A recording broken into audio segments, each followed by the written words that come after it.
अभी थोड़ी देर के लिए नारा लगाना बंद कर दीजिएगा। हम अपना प्रदर्शन चालू कर रहे हैं। यहाँ पे बुलडोजरबाजी बंद करो, लोकतंत्र संरक्षण मार्च जिंदाबाद, लोकतंत्र संरक्षण मार्च। People are the hope of future India. And these people are gathered here and they were protesting to protect the democracy of India. We know that India is the largest democratic country in the world. But unfortunately, our democratic procedures in blacklist now. The Election Commission of India has failed to answer the questions of our Honorable Lok Sabha, the LOP of India, Sri Rahul Gandhi. Rahul Gandhi very clearly said in front of the media, said to the nation, this government came to power by manipulating the election procedure. He opened several examples in front of the media. But the Election Commission has failed to answer all this. They took several days to answer.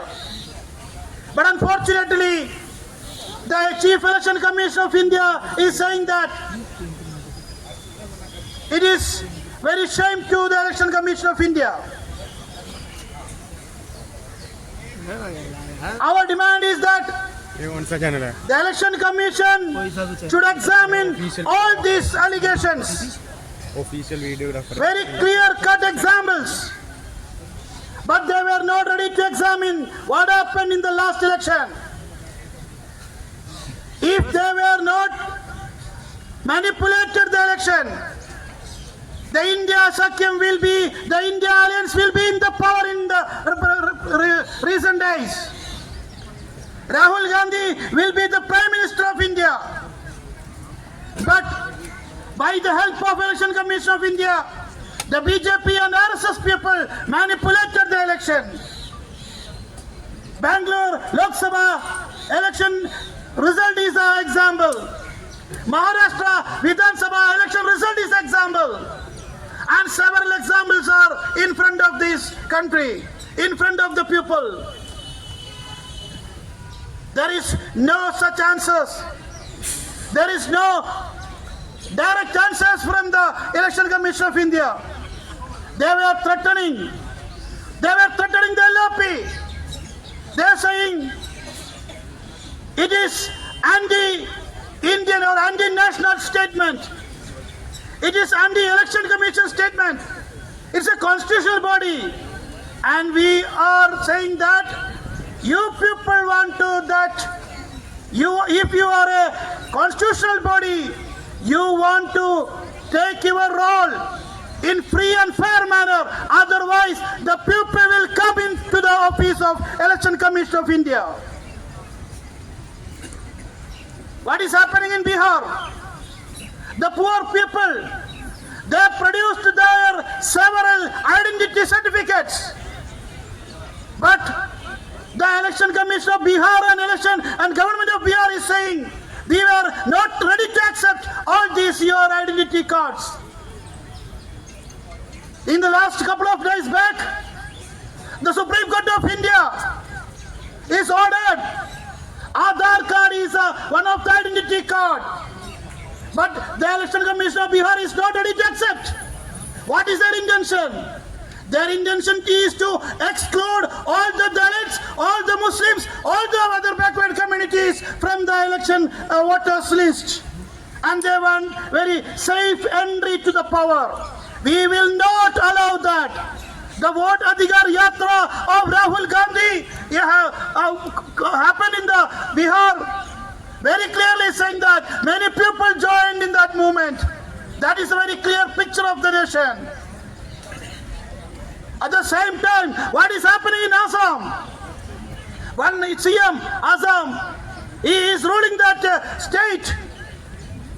Himanta Biswa Sarma, he is not ready to accept the law of India. The people of Assam, very poor people. They were living since independence or before independence. They were living in the land. They have the land deed. They have the tax receipt. They have election identity card. They have Aadhaar card. All the documents they have. But that government, the Himanta government, is not ready to accept this. And he is violating all the rules of Supreme Court. When a bulldozer Raj is going to implement, the government want to issue the notice. The government want to hear the people. But that government is not ready for that. One day the officials are coming with bulldozer and going to distract and demolish all their houses, their shops and everything. Is it good? Is it good for a democratic country? And one more thing he is doing that, he is... आपने बताया हम दो मुद्दों को लेकर के ये लोकतंत्र मार्च यहाँ पे ऑर्गेनाइज किया हूँ। एक है वोट चोरी। आज से एक महीने पहले लगभग लोकसभा के ओपोजिशन लीडर राहुल गांधी ने एक प्रेस मीटिंग बुला के पूरा हिंदुस्तान को दिखा दिया कि आज अपने मुल्क में क्या हो रहा है। कर्नाटक में एक कॉन्स्टिट्यूएंसी है जिसका नाम है बेंगलुरु सेंट्रल। वहां पे 7 असेंबली सेगमेंट मौजूद है। 6 जगहों में जब वोट का गिनती हुआ तो कांग्रेस का कैंडिडेट लगभग 80,000 वोटों से आगे थे।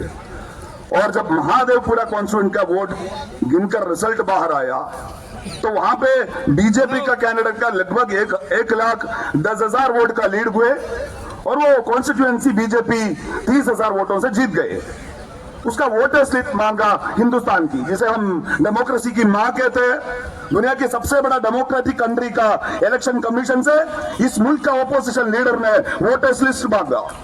तो वो क्या कर दिया, वो लोग पहले देने के लिए मना कर दिया, फिर जब दे दिया तो 7 फुट ऊंचाई में लगभग 300 किलोमीटर वजन वाला कागज दे दिया, जो कागज मशीन रीडेबल नहीं है। 6-7 लोगों को बिठा के पूरा 1 महीना जब वो वोटर्स लिस्ट का हिसाब किताब कर लिया तो बेंगलुरु में एक ऐसा कमरा होता है जिसमें 2 आदमी नहीं रह सकते, उसमें 80 वोट जोड़ कर दिया हूं। एक ही घर बेंगलुरु में है जिसमें 900 लोग रह सकता हूं।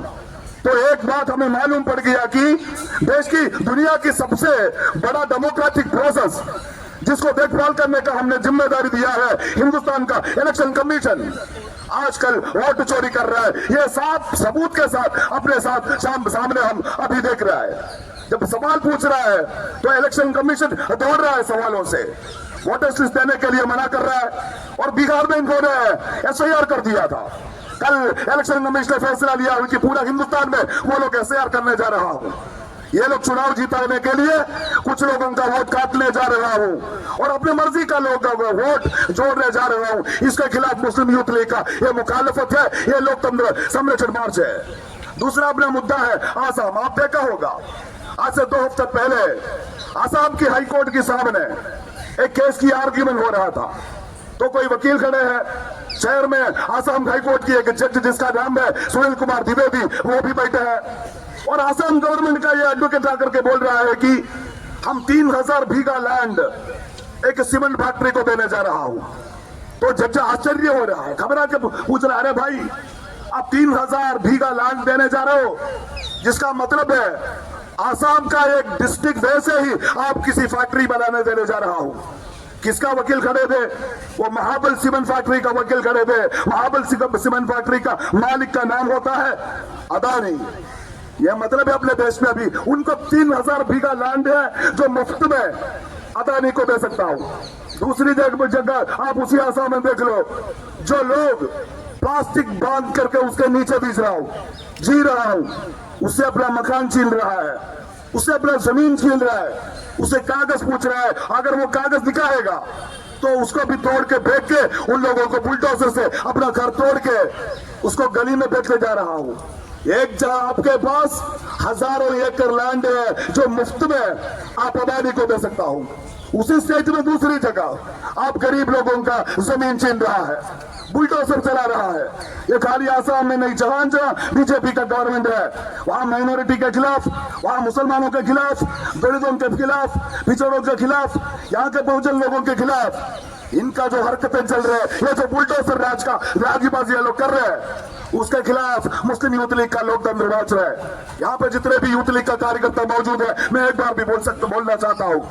कुछ लोग बोलेंगे केरला तमिलनाडु का पार्टी है, मैं आज यहाँ पे गर्व से बोल सकता हूँ कि जितने भी लोग यहाँ पे मौजूद है, लीडर्स के अलावा या कोई भी यूथ लीग का कैडर केरल और तमिलनाडु से नहीं है, जितने भी मौजूद है वो पंजाब, हरियाणा, दिल्ली, उत्तर प्रदेश है। अभी कोई नहीं बोल सकता कि यूथ लीग और मुस्लिम लीग दक्षिण का पार्टी है। हम अपने संगठन को यहाँ भी मजबूत करेंगे। इसी के साथ साथ मैं अपने चंद बातों को खत्म कर लेता हूँ।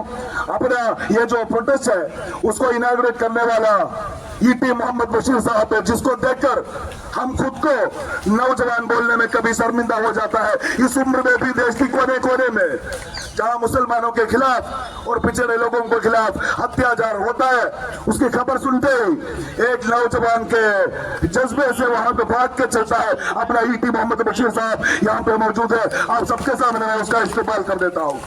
और एक और शख्सियत मौजूद है यहाँ पे, एडवोकेट हारिस बीरान साहब, जो राज्यसभा के अंदर इस देश की कॉन्स्टिट्यूशन को बचाने का, देश के संविधान को बचाने का, देश की पिछड़ों को बचाने का आवाज बुलंद कर रहा है। एडवोकेट हारिस बीरान साहब को भी मैं इस्तीफा दे रहा हूं। और थोड़ी देर में एक और शख्सियत हमारे बीच में आ रहा है। कोई सच बोल सकता है, कुछ लोग सच गा भी सकता है। एक शख्सियत ऐसा है जो सच बोल भी सकता हूं और सच गा भी सकता हूं, जो झूठों की माथे पे सच्चाई लिख देता है, जो नफरत की बातों पे मोहब्बत लिख देता है। उस शख्सियत का नाम है इमरान प्रताप गढ़ी साहब। वो भी थोड़ी देर में अपने मंच पे मौजूद होंगे। हल्का लंबा आएंगे, हम अपना प्रदर्शन को आगे ले जा रहा हूँ। इसी के साथ साथ यहाँ पे जितने भी इंडिया गठबंधन के युवा लीडर्स मौजूद है, सब कांग्रेस को, सब साथियों को मुस्लिम यूथ लीग नेशनल कमेटी की तरफ से सलाम देते हुए मैं अपने चंद बातों को खत्म कर दे रहा हूँ। अस्सलाम वालेकुम। बहुत बहुत शुक्रिया जनाब